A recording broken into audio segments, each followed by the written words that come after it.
아들 준이의 첫돌 잔치, 꿈만 같아야 할 날이었죠. 5성급 호텔에서 성대하게 열렸지만 제 마음은 불안했어요. 고물상 하시는 아빠의 낡은 작업복 차림이 시댁 식구들 눈에 거슬릴까봐요. 아니나 다를까 시어머니와 동서는 아빠를 대놓고 무시하며 비웃었죠. 고물상 아저씨가 호텔에 왜 왔냐는 식으로요. 저는 속이 타들어갔지만 아빠는 그저 허허 웃으셨어요. 그런데 그때 갑자기 호텔 연회장이 술렁이기 시작하더니 이 호텔의 대표가 급히 뛰어들어오는 거예요.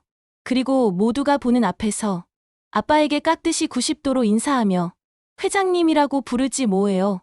심지어 호텔을 살린 은인이라고까지 하는데 대체 우리 아빠의 진짜 정체는 뭐였을까요?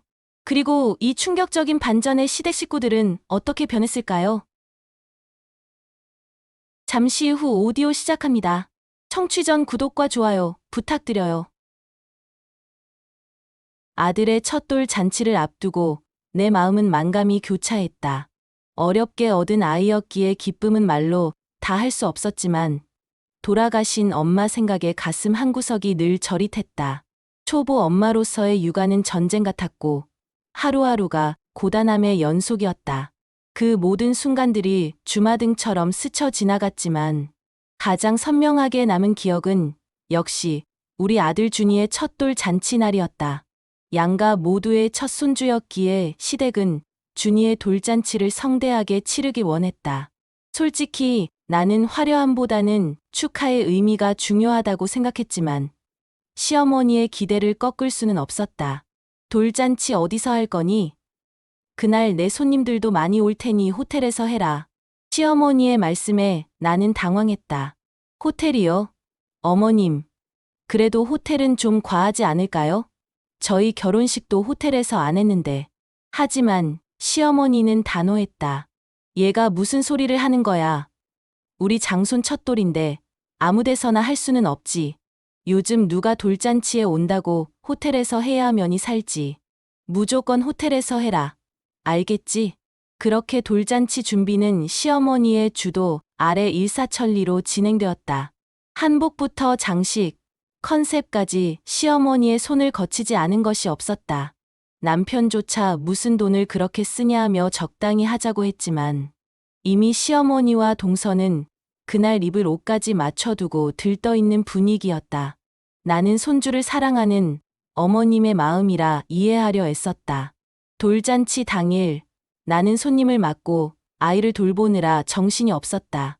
일찍부터 준비하느라 피곤했는지 준이의 컨디션이 좋지 않아 계속 보채고 울었다. 그러다 보니 나는 자연스레 친정 아빠에게 신경을 쓸 겨를이 없었다. 아빠가 어떻게 오시는지 제대로 묻지도 못했으니 시어머니가 한 달 전부터 새 옷을 맞추고 미용실을 다녀오신다는 이야기를 들었던 터라 나는 괜히 아빠의 차림새가 마음에 걸렸다. 고물상을 운영하시며 늘 편한 옷만 찾으시는 아빠가 혹여나 너무 허름하게 오실까봐 걱정되었다. 아빠, 준이 돌잔치 날 입을 옷 있어? 이참에 나랑 쇼핑이나 갈까? 아빠는 걱정 말라며 웃었지만 나는 솔직히 더 걱정이었다. 아빠, 제대로 된 양복 한 벌 없으실 텐데. 이런 생각을 하면 내가 너무 나쁜 딸 같았다. 하지만 내가 걱정한 건 다른 이유가 아니었다.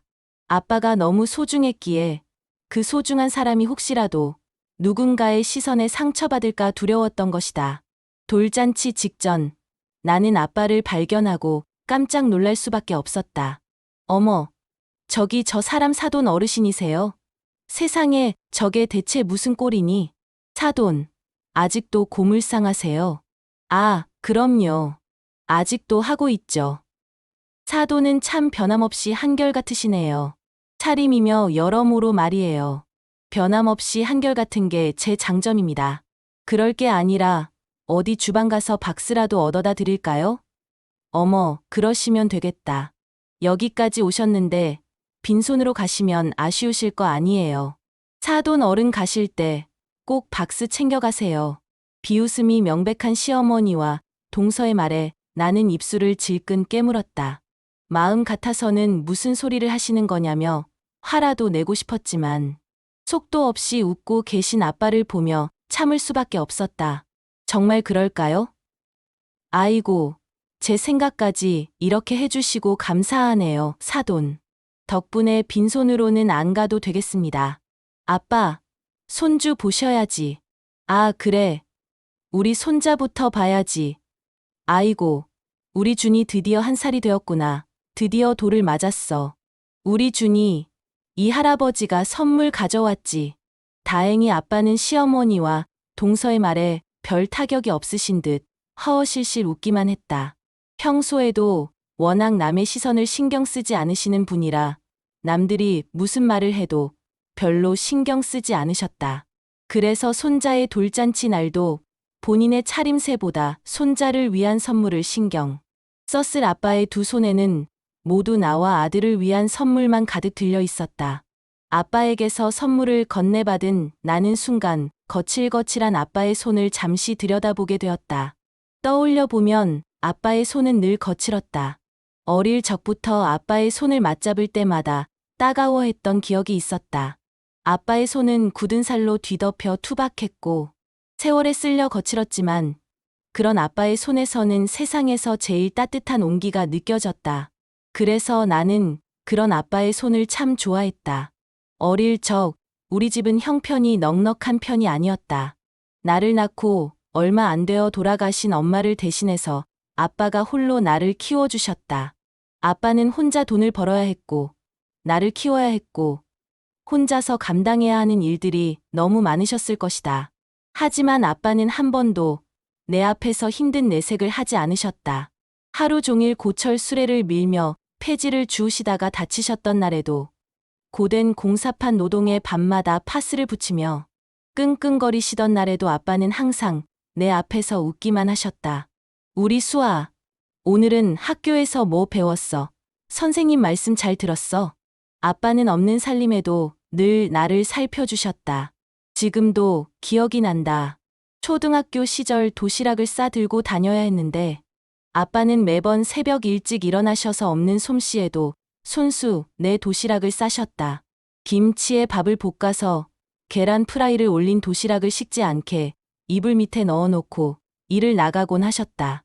하지만 나는 어린 마음에 엄마들이 싸주었을 화려한 친구들의 도시락을 부러워하며 아빠의 정성을 이해하지 못했다.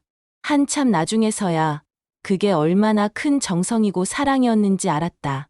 아빠가 하나뿐인 계란 프라이를 나한테만 양보하고 본인은 누른 밥에 쉰 김치만 드시고 계셨다는 걸 아주 늦게 알았다.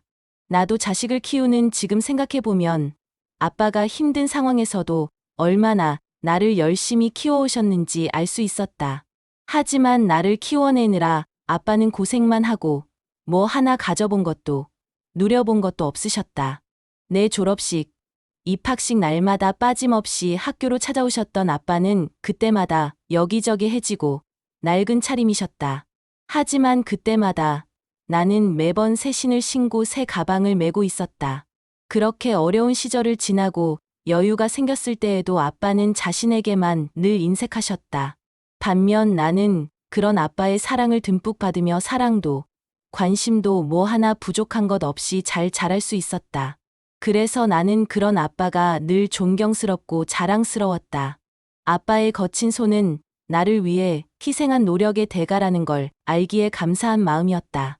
그런 아빠가 내게 가르쳐 주신 가장 큰 선물은 어떤 상황에서도 포기하지 않고 기죽지 않는 당당한 삶의 태도였다.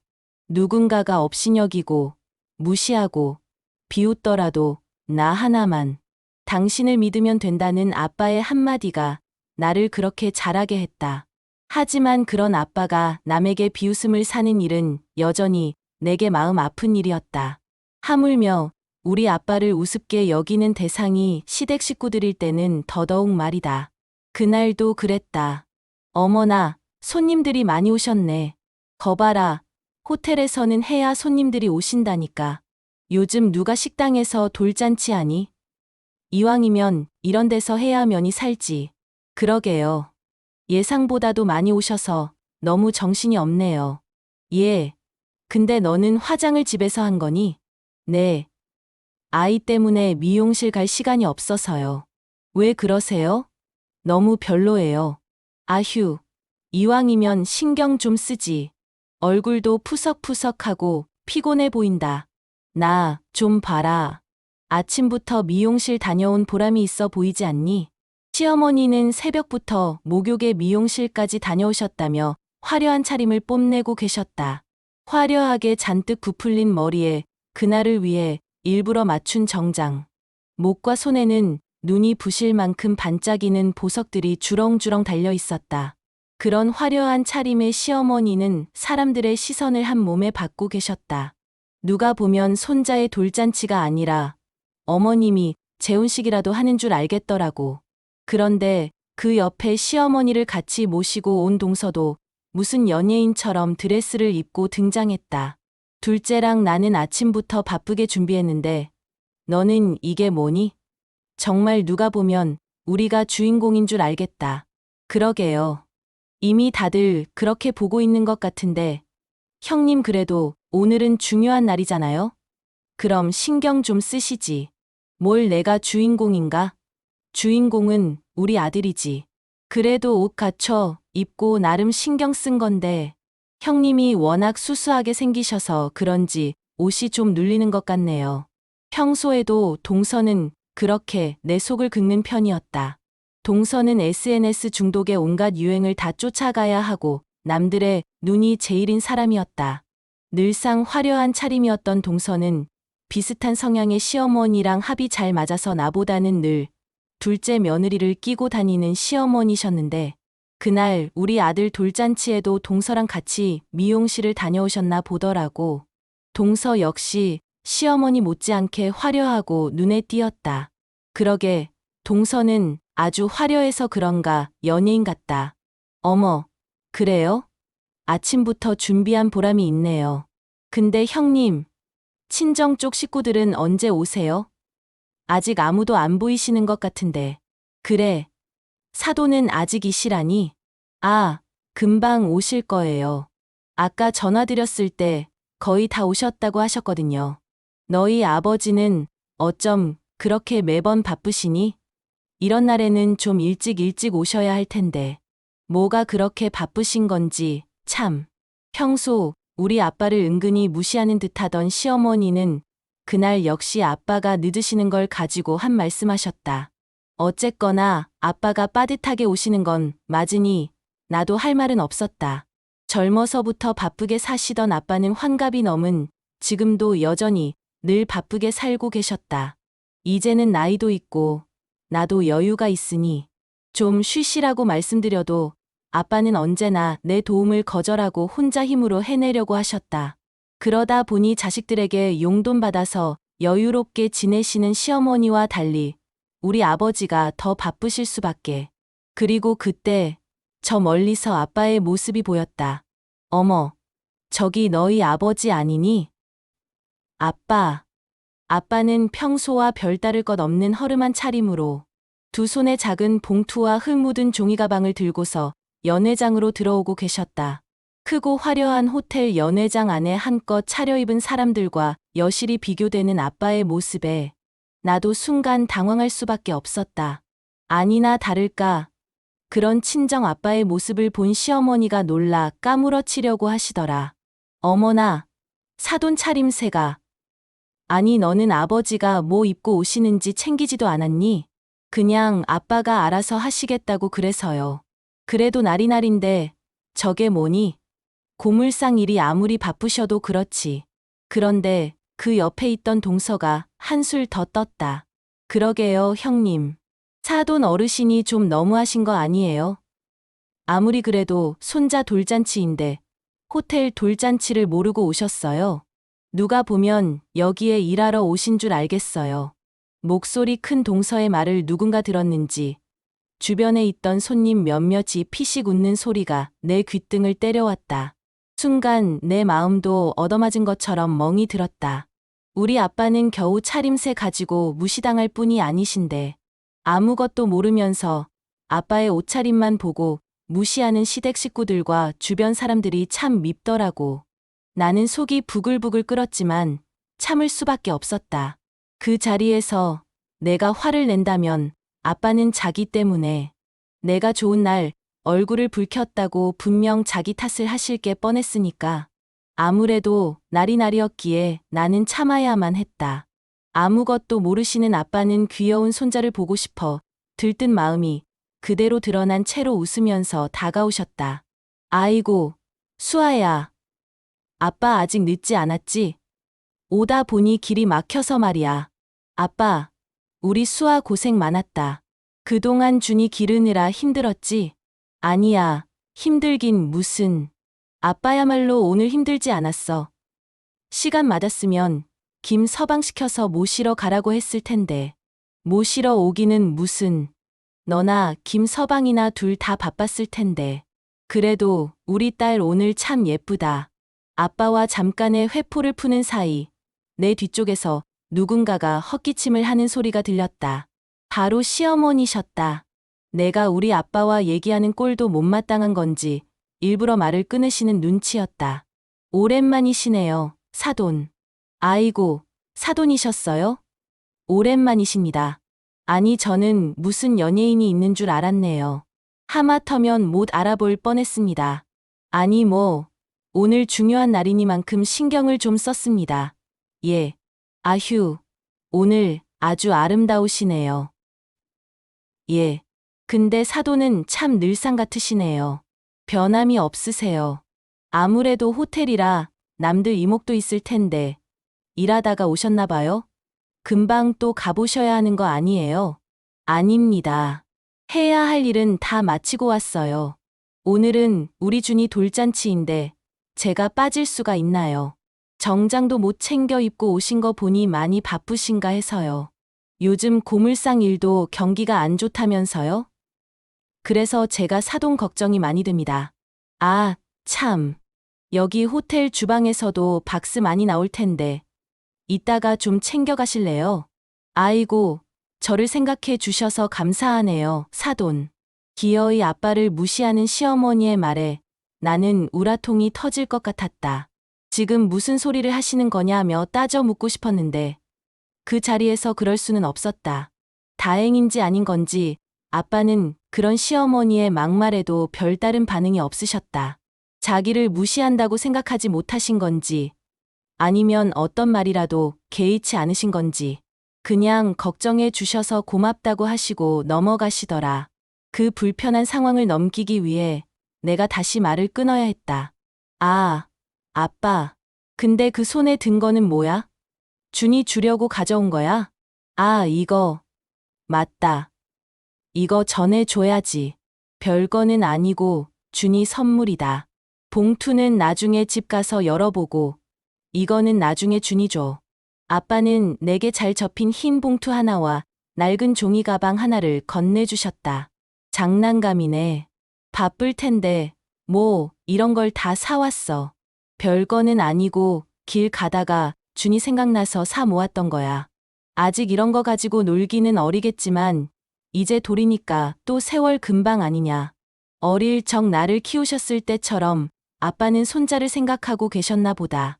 예전에도 길 가다가 예쁜 머리핀만 보이면 나 주겠다고 그렇게 사들고 오셨던 아빠였는데 이제는 손자 생각에 길에서 장난감을 사 모으셨는지 아빠가 들고 오신 종이봉투 안에는 여러 가지 작은 장난감들이 가득 들어 있었다. 아빠 때문에 못난 딸이라며 스스로를 자책하며 손자를 자주 보지도 못하시는 아빠가 손자가 보고 싶을 때마다 사 모으신 것들이라는 생각에 나는 순간 눈물이 날 뻔했다. 그런데 그 광경을 지켜보던 동서가 또다시 비웃음을 흘렸다. 어머, 사돈 어른 정말 귀여우시네요. 장난감이라니 얼마 만에 보는 풍경인지 정겹네요. 근데 돌잔치 선물인데 보통 요즘에는 최소 금반지 아니면 골드바 정도 아닌가요? 그래도 준이 할아버지인데 그렇게. 그래도 사돈, 호텔에서 하는 돌잔치인데 좀 수준에 맞춰주셨으면 좋았을 뻔했네요. 그때는 정말 나도 더 이상 억지로 웃지 못하겠더라. 나는 손자를 생각하는 아빠의 마음이 감사하기만 한데 자기들이 뭐라고 남의 선물을 가지고 떠드는가 싶었다. 하지만 그 와중에도 아빠는 시어머니와 동서의 말에 일절 흔들리지 않았다. 그저 여전히 웃으시며 손자에게 장난감을 흔들어 보였다. 이거 봐라. 우리 손주 이거 보면 깔깔 웃을 텐데. 너도 어릴 적에 이런 걸 참 좋아했거든. 그때 생각이 나서 그때 내가 너한테 못 해준 것만 많았잖니. 아빠, 정말 고마워. 그럼 준이가 정말 좋아할 거야. 금반지니 골드바니 그런 건 어른들 위한 선물이지. 애한테 그런 게 뭐가 필요해? 애들은 장난감이 최고지. 참으려고 했었지만 나도 모르게 속마음이 흘러나오더라. 그러자 시어머니와 동서의 말에 마음이 상한 내 속을 아빠가 눈치채신 건지 내게 눈을 찡긋하시며 웃어 보이셨다. 괜찮다. 우리 딸. 오늘은 좋은 날이니까. 아빠가 늘 하는 말 알지? 아빠는 세상 누가 뭐라고 그래도 우리 딸만 알아주면 돼. 그 말에 내 눈시울이 뜨거워졌다. 그런데 그때 호텔 연회장 입구 쪽에서 몇몇 직원들이 웅성대기 시작했다. 어머, 저기 저분 대표님 아니셔? 무슨 소리야? 대표님이 여기 왜 오시겠어? 아닌데, 우리 호텔 대표님이 맞는 것 같은데. 직원들이 수군거리자 하객들 몇몇도 그 소리를 듣고 그쪽으로 관심을 가졌다. 어머, 저분 여기 호텔 대표님 아니야? 나 TV에서 본 적이 있어. 그런데 대표님이 웬일이시지? 저분 원래 이렇게 행사에 얼굴 안 비치시는데. 그러게, 오늘 중요한 행사가 있나? 호텔 대표님이나 되는 분이 직접 걸음까지 하시고 말이야. 순간 분위기가 어수선해졌다. 사람들은 중년의 그 남성이 누구인지 알아본 듯 다들 신기해하며 웅성거리고 있었다. 대충 분위기를 보니 그분이 이 호텔의 대표님이라고 하는 것 같았다. 그때까지만 해도 나는 무슨 상황이 벌어질지 전혀 알지 못했다. 그리고 그때 연회장 입구로 정장 차림의 한 남자가 다급하게 뛰어들어왔다. 하지만 그 순간 누구보다 더 놀란 것은 시어머니와 동서였다. 정장 차림의 호텔 대표님이 다급하게 달려와서 찾던 사람이 다름 아닌 우리 아빠였던 것이다. 사장님, 안녕하십니까? 대표는 순식간에 우리 아빠 앞으로 달려와서는 90도로 깍듯하게 허리를 굽혀 인사를 건넸다. 그 광경에 그 자리에 있던 모두가 깜짝 놀랐다. 이 으리으리한 호텔의 대표라는 사람이 왜 그렇게 깍듯하고 어려워하며 우리 아빠를 대할까 싶었을 테니까. 시어머니와 동서도 그런 생각이었는지 둘 다 당황해서 미처 속의 말을 삼키지 못했다. 아니, 이게 무슨 일이야? 호텔 대표라는 사람이 대체 왜 저 고물상 아저씨한테 웬 사장님? 그렇게 모두의 이목이 우리 아빠에게 집중되어 있었다. 한눈에 봐도 비싸 보이는 정장을 입고 수억짜리 시계를 찬 대표가 낡고 초라한 차림의 아빠에게 굽신거리며 어려워하는 모습에 모두들 궁금증이 동한 듯했다. 다들 무슨 상황인지 알고 싶었던 건지 순식간에 연회장 안이 쥐죽은 듯 조용해졌다. 조금 전까지 온갖 사람들의 말소리로 시끄럽던 공간이 마법처럼 변했다. 아니, 오 사장님, 여기는 어떤 일이십니까? 허허, 홍 대표, 오랜만일세. 나야 뭐 오늘 여기서 우리 손자 돌잔치가 있어서. 그럼 저한테 연락을 좀 주시지 않고요? 제가 미리 알고 있었으면 더 제대로 준비했을 텐데요. 사장님 손자분 돌잔치인 줄도 모르고 있었지 않습니까? 방금 전에 직원한테 사장님이 호텔에 오셨다는 소식 듣고 곧장 달려온 거예요. 근처에서 모임을 하고 있었기에 망정이지 멀리 있었으면 어쩔 뻔했나요? 아이고, 바쁜 사람이 뭐 하러 나 때문에 오고 가고 해. 나도 홍 대표 바쁜 거 뻔히 아는데 제가 아무리 바쁘다고 한들 오 사장님을 안 챙기겠습니까? 오 사장님은 제 은인이신데요. 사업하는 사람으로서 제가 은인 대접을 이렇게밖에 못한 게 너무 죄송스럽습니다. 아이, 은인은 무슨, 내가 뭐 한 게 있나. 그래서 오늘 오 사장님 손자 돌잔치라고 해서 제가 실례를 무릅쓰고 찾아왔습니다. 오늘이라도 제가 뭐라도 해드릴 수 있게 해주세요. 아닐세. 이렇게 와준 것만으로도 고마운 거지. 뭘 또 자꾸 해주겠다고 그러나. 오늘 여기 연회비는 전부 제가 지불하겠습니다. 계약금은 환불 처리될 테니까 신경 안 쓰셔도 될 겁니다. 아, 그리고 지금부터 여기 제가 위스키랑 와인들 싹 돌리겠습니다. 제 개인 창고까지 털어서 내어드릴 테니까 가족분들이랑 하객분들 전부 부담 없이 즐겨주셨으면 좋겠습니다. 아이고, 무슨 말도 안 되는 소리를. 그러지 않아도 된다니까. 글쎄, 아닙니다. 저 절대로 그냥 넘길 수 없습니다. 제가 어떻게 이 자리에 있는 건데요. 오 사장님이 아니었으면 저 지금 길바닥에 나앉아 있을지도 모릅니다. 사장님 덕분에 저와 여기 직원들이 이 자리에서 있을 수 있는 거라고요. 사장님이 저희를 다 살려주신 거예요. 그 말에 아빠는 민망한 듯 손사래를 쳤지만 호텔 대표는 여전히 진심 어린 존경의 눈으로 우리 아빠를 바라보고 있었다. 그리고 정말 은인을 대하듯 몇 번이나 감사의 말을 전하며 은혜를 갚겠다고 말했다. 심지어 그날의 돌잔치 비용을 전부 대표님이 지불하시고 개인적으로 비싼 주류들까지 대접하겠다고 하시더라. 어떻게든 우리 아빠에게 도움이 되고자 하는 호텔 대표의 말에 동서는 입을 틀어막고 나를 돌아봤다. 형님, 이게 무슨 상황인지 아세요? 아니, 호텔 대표님이 왜 형님 아버님을 알고 계세요? 은인이라니. 대체 무슨 말이에요? 글쎄, 그게 궁금해, 동서. 그럼요. 당연히 궁금하죠. 저뿐만 아니라 여기 이 자리에 있는 사람들 다 궁금할걸요. 하지만 나는 동서의 물음에 대답해주지 않았다. 그저 웃는 얼굴로 조용히 아빠를 바라보고 있었을 뿐이다. 무슨 소리를 하는 거야. 저 사람. 둘째야. 저 남자가 호텔 사장이라는 거지? 예, 그렇대요, 어머님. 근데 호텔 사장이 왜 사돈 앞에서 어쩔 줄을 몰라 하니? 은혜는 뭐고? 뭐가 그렇게 고마워서 저렇게 절절 매는 거야? 그러니까요.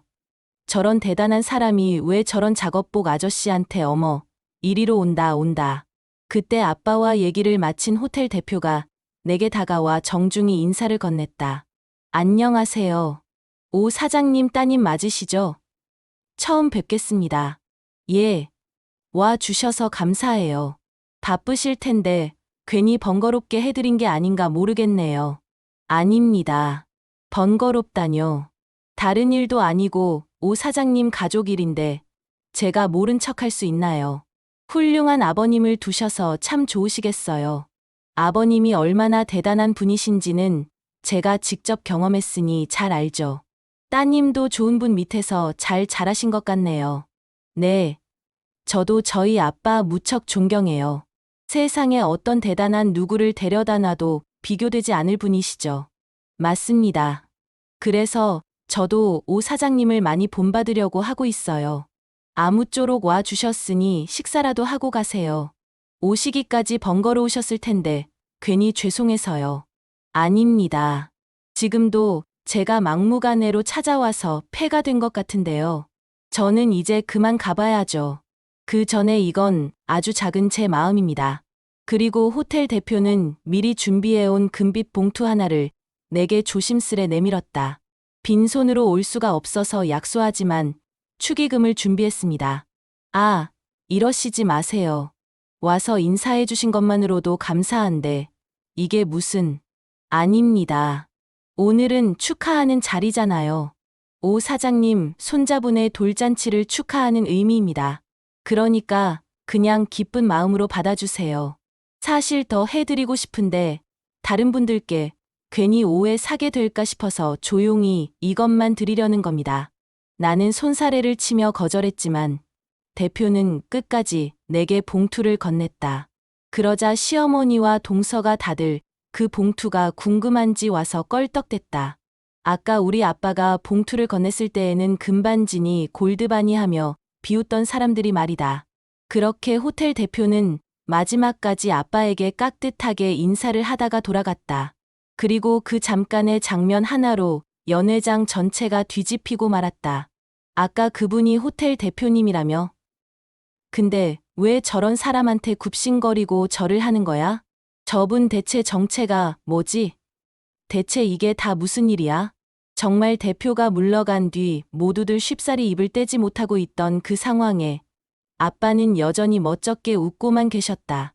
시어머니도 굳은 얼굴로 멍하니 기둥 옆에 서 있기만 했고 동서는 더 이상 할 말이 없는 듯 땅만 쳐다보고 있었다. 아이고, 이거 괜히 나 때문에 돌잔치 분위기가 흐트러진 건 아닌가 모르겠다. 오늘은 우리 손자가 주인공인데 이거 어쩌다 나한테 시선이 몰려버렸네. 미안하다. 수아야. 아빠가 미안할 게 뭐가 있어.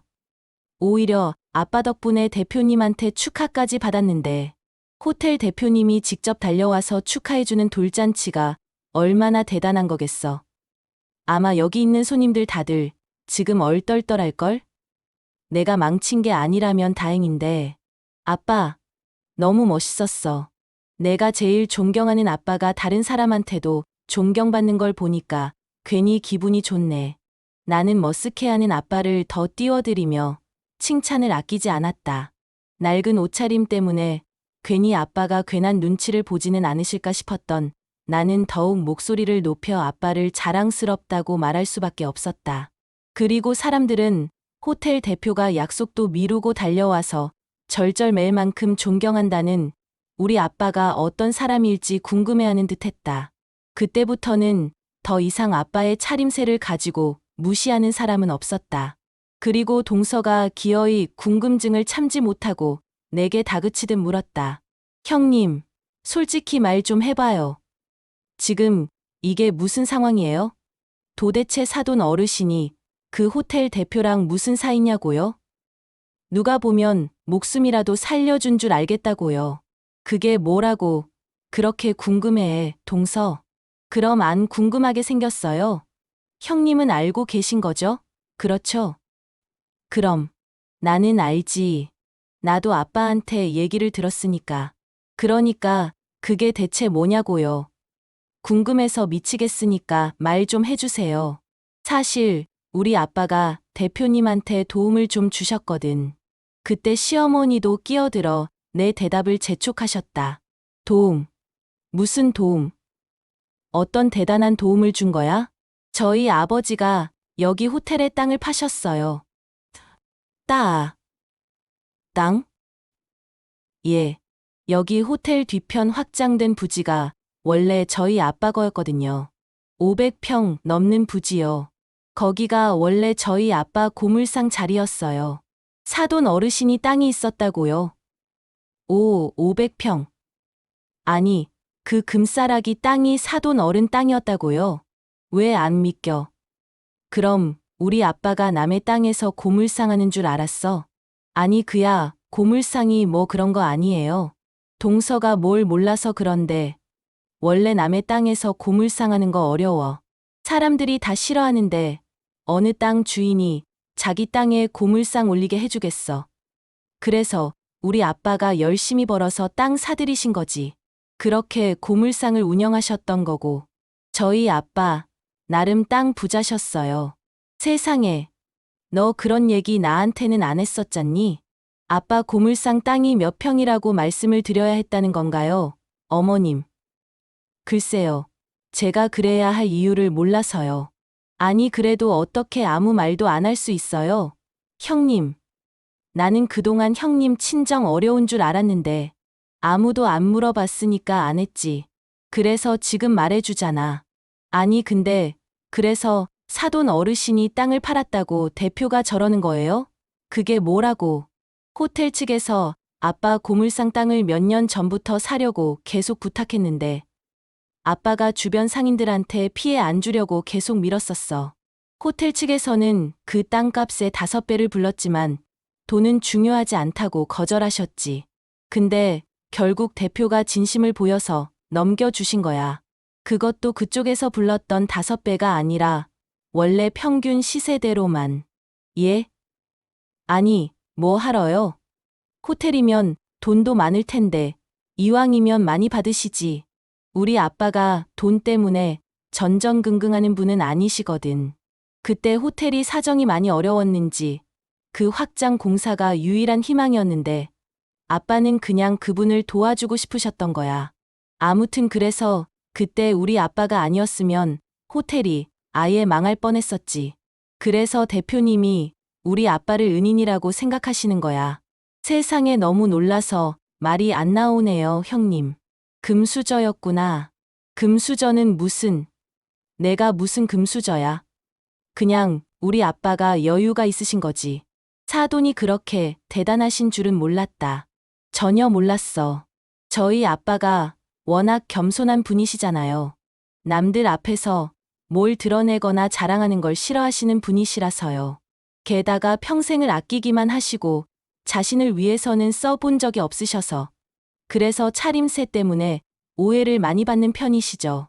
아까 그 박스 얘기는 그냥 농담이었던 거 아시죠, 형님? 장난이었어요, 장난. 글쎄, 우리 아빠도 그 말을 농담으로 들으셨으면 좋을 텐데. 아빠 속이 어떤가야? 나야 모르지 뭐. 세상에, 반전도 이런 대반전이 없네. 이런 건 영화에서도 못 보겠네. 드디어 드러난 아빠의 반전 정체에 다들 많이 놀라는 눈치였다. 하긴, 아빠의 행색만 보면 아무도 그런 아빠의 재력을 예상하지 못했을 것이다. 워낙 겸손하고 검소하신 분이시라 꾸밀 줄을 모르셨다.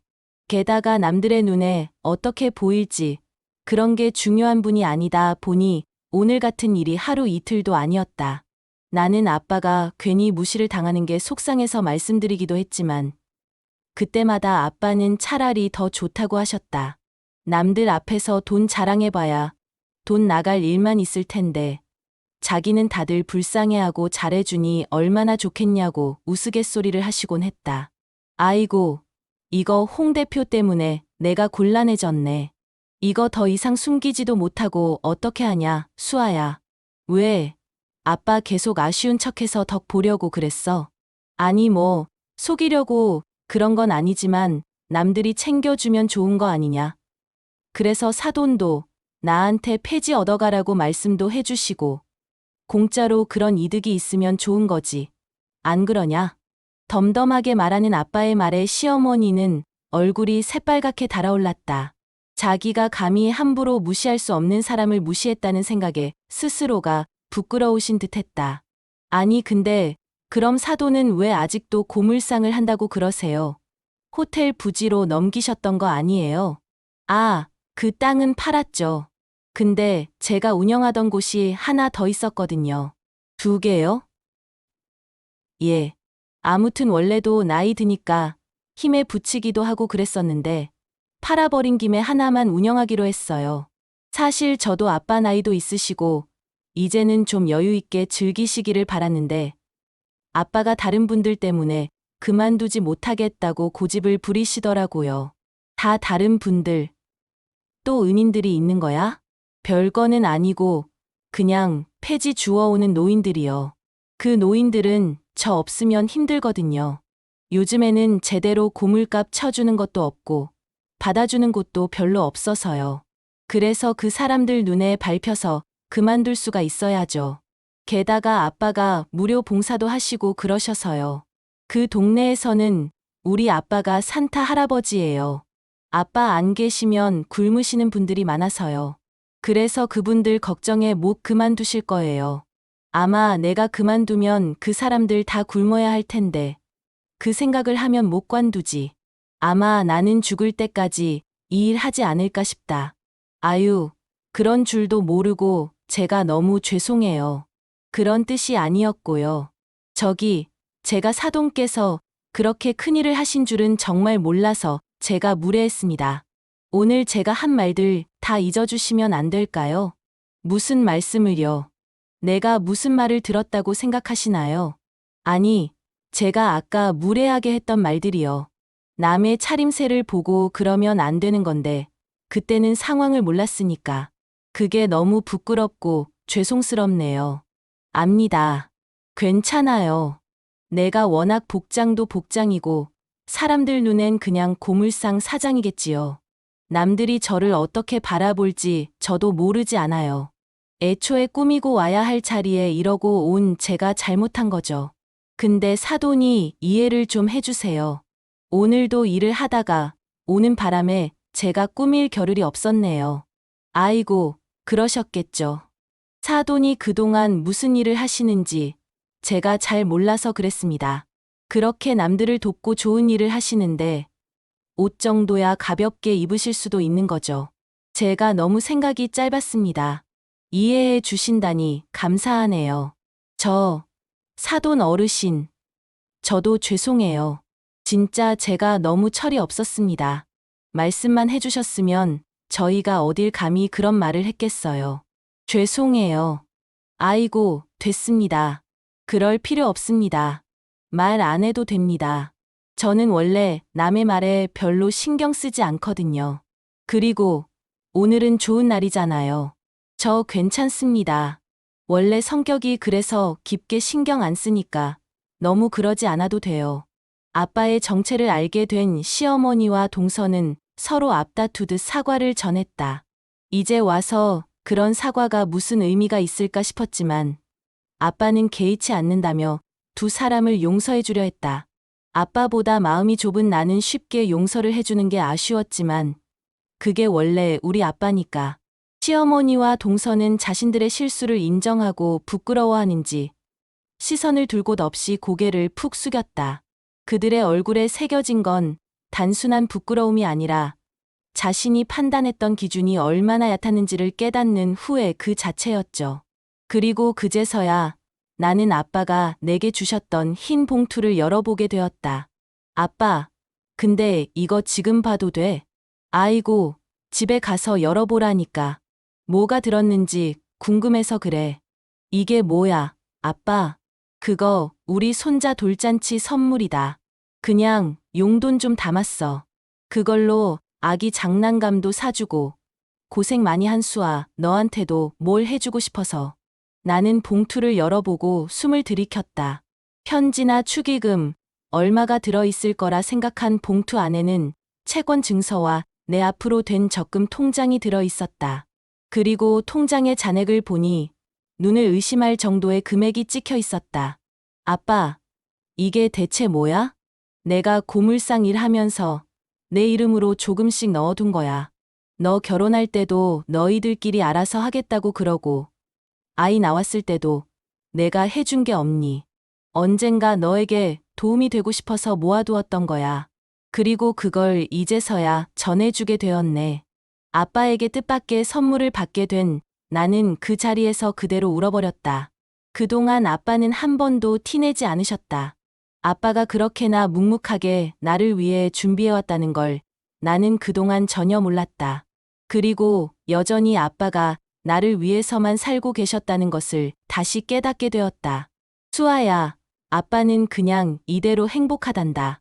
나는 비싼 옷이며 비싼 음식이며 더 바랄 것도 없어. 아빠는 그냥 너와 준이한테 더 많은 걸 해주고 싶을 뿐이야. 그리고 내가 평생 고물상했다고 창피할 것도 없어. 사람들이 뭘 입었는지보다 어떤 마음으로 살았는지가 더 중요하잖니. 그리고 아빠는 고개를 돌려 시어머니와 동서를 보며 말했다. 그리고 사돈, 우리 이제 진짜 가족인데 서로 너무 판단하지 말아요. 그냥 아이 잘 키우는데 집중합시다. 오늘도 우리 다들 준이를 위해 이 자리에 모인 것 아니겠습니까? 저는 그냥 우리 수아가 김서방이랑 싸우지 않고 둘이서 합심하여 준이를 잘 키워내기를 바랄 뿐입니다. 그리고 그러기 위해서는 조금 더 산 저희가 어른 노릇을 제대로 해야겠죠. 맞습니다. 사돈 말씀이 전부 맞아요. 그게 제일 중요한 것을 제가 잠시 잊고 있었던 모양입니다. 손자를 위한 돌잔치 자리인데 괜히 제 치장하는 데만 신경을 쓰고 남들이 어떻게 생각할지만 염두하고 있었네요. 정작 챙겨야 할 가족에게는 비난을 하고 말이에요. 제가 그동안 얼마나 잘못 살아온 건가 싶어서 제대로 반성하게 됩니다.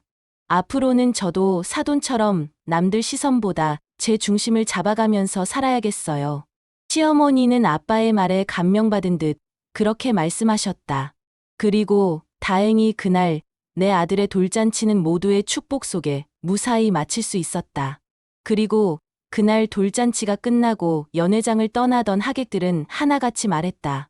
사람은 절대 겉모습만 봐선 안 되겠더라. 요즘 같은 세상에 저런 사돈이라니. 시어머니 되는 사람이 복도 크다. 진짜 부자는 말없이 산다는 말 실감났어. 그리고 나는 알게 되었다. 아빠는 단 한 번도 내 보이거나 큰 소리 치지 않았지만 그 존재감만으로도 우리 가족 모두를 바꿔놓았다는 것을. 그렇게 돌잔치가 끝난 후 며칠 동안 시댁 쪽에서는 별다른 연락이 없었다. 평소 같았으면 시모가 단톡방에 돌잔치 사진을 올리며 우리 손주 최고, 행사도 아주 성공적이었네라며 떠들썩했을 텐데 그날이 있고는 이상하게 너무 조용했다. 처음엔 나도 어색했지만 솔직히 불편하진 않았다. 오히려 그동안 지겨웠던 시어머니 자랑에서 벗어나서 속이 후련했다. 그날 연회장에서 아빠 앞에서 초라하게 움츠러들던 두 사람의 얼굴이 아직도 생생했으니까. 그런데 정확히 돌잔치가 끝나고 일주일째 되던 날, 시어머니에게 전화가 왔다. 수아야, 오늘 시간 좀 괜찮니? 내가 잠깐 할 얘기가 있어서. 네, 어머님. 무슨 일이세요? 그날 말이다. 아무래도 내가 괜히 말실수를 한 것 같아서. 사돈한테는 사과드렸지만 너한테도 미안하다고 말을 해야 할 것 같아서 말이다. 내가 내 얼굴 직접 보고 사과하고 싶어. 솔직히 의외였다. 그동안 시어머니가 내 속을 긁는 일이 한두 번이 아니었지만 그동안 먼저 사과의 말을 꺼내신 적은 거의 없었거든. 그랬던 시어머니가 나한테까지 직접 사과를 하시겠다니 신기하기도 하고 궁금했다. 그렇게 시어머니를 따로 만나자 어머니는 예전과 달리 아주 조심스럽게 나를 대하셨다. 그날 사돈께 너무 신뢰를 범한 것 같아. 너한테도 말이야. 나도 내가 왜 그랬는지 모르겠어. 그냥 너무 편견이 앞섰던 것 같아. 괜찮아요, 어머님. 아빠는 다 이해하셨어요. 별로 신경도 안 쓰시더라고요. 저도 아빠가 괜찮다고 하시니 상관없고요. 오히려 그게 더 부끄럽더라. 분명 기분 나쁘셨을 텐데도 그렇게 아무렇지 않게 웃으시는데 나는 그 앞에서 무슨 짓을 했나 싶더라고. 그날 시어머니는 진심으로 미안하신 듯 눈시울을 붉혔다. 그리고는 봉투 하나를 내게 건넸다. 이건 뭐 사과의 표시라기보단 우리 손주 위에 쓰라고. 내가 사돈께 직접 드리기엔 너무 죄송해서 나는 그 봉투를 조용히 받았다.